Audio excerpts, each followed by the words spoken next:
Hi there, I'm Darran Jones and I'm the editor of Retro Gamer magazine. I'm Drew Sleep and I'm your production editor.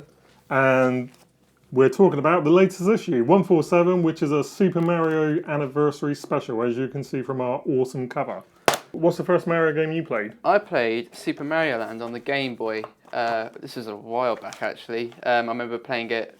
My parents went to a Jules Holland concert and I just sat in the tent and just played Mario all night and it was great fun.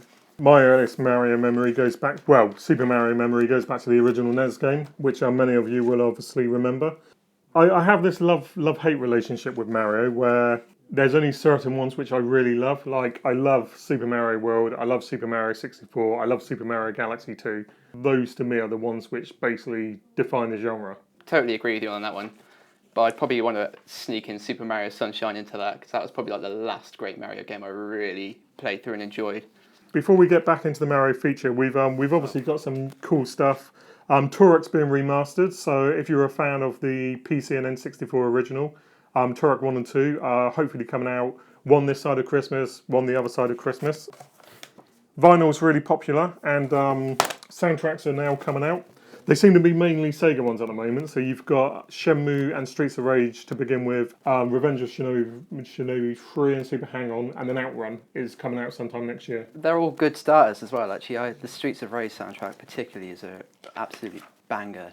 Moving on to the big feature, so we've got a huge, gigantic, massive Mario feature. It's 22 pages of Mario love. We've managed to speak to over 20 developers about their favourite moments from the franchise. We've asked readers to comment on basically their favourite moments from the game. Well, it covers everything, doesn't it? Absolutely everything. Every great moment in Mario, it's covered. Just want to add that John's done a great job designing it, and I still think he sat under his desk crying because it took him, well, just look at it. It wasn't easy, was it? But and again, there's your Super Mario Sunshine, so it ticks. Right, yeah, I know. Ticks all the both. No matter what Super Mario game you love, it's going to be in there. Moving swiftly on, we've got a Making a Vortex now. I don't know if you're aware of this one, but this was a Super FX game. Yeah, it was also like there's a neat little rumor which Andrew actually cleared up. I think the rumor was like it was going to be a Transformers game, but it never actually was. Remember. Yeah. But yeah, that's all cleared up in there now. I think he's put a few wrongs right and all that. Yeah, no, it's always good to debunk myths in the magazine, especially with ones that have been lasted for like ages. Mortal Kombat 2 then. What's your memories of Mortal Kombat 2? I remember playing it, and I remember my mom just looking at me going, "What are you doing?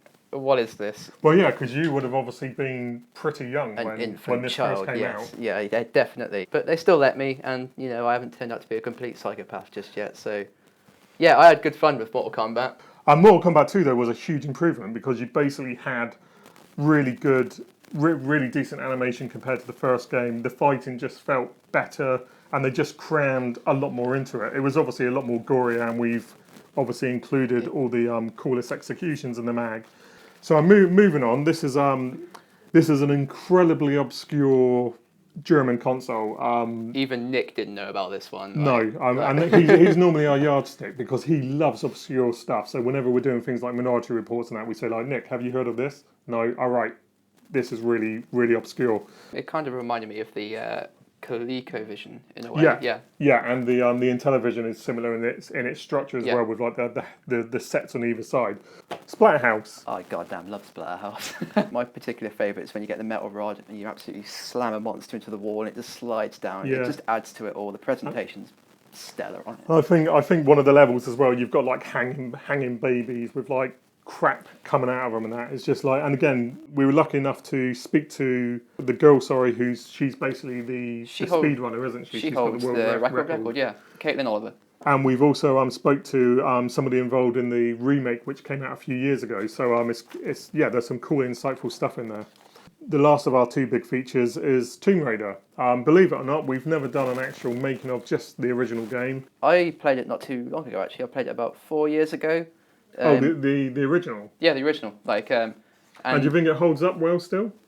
In its own unique way, I think. Like, the mechanics in itself are more like puzzles now. Like, there's a specific way to do the jumping properly. Like, you walk towards the edge, walking so you don't fall off, then do a jump back, then run. I mean, back then it blew my mind, but now it blows my mind in a completely different way of, like, how the hell did people used to play it like that? But It's just a fantastic game with such good heritage. Just a review section, Super Mario Maker. We've got a big piece on the Spectrum Vega, which I've got to be honest with you, I'm a bit disappointed with. It didn't really hold up too well, did it? The concept of it is fine, you know, the fact that you can play all these cool old Spectrum games. And homebrew stuff as well. But there's just not enough classic games on there. The only real developers, notable developers they got are things like you've got Gremlin Graphics, you've got Ultimate. It just feels like a missed opportunity, and it feels like it should be a little bit cheaper than what it currently is. But obviously, you can read our full verdict in the actual magazine.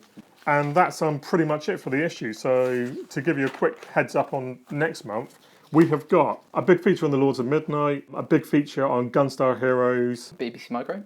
Yes, yeah, the BBC Micro feature, which I promised we would definitely have in this issue, has been moved back to next issue, but there's a very good reason for it, and it's going to blow your mind when you see it. And otherwise, you've got lots of cool stuff like Command and Conquer, Digger T-Rock, Get Dexter, which is a personal Amstrad favourite of mine, Karnov, and lots of other cool stuff. So that's the issue. I've been Darren Jones. And I've been Drew Sleep. And we'll see you next month, guys. Take care.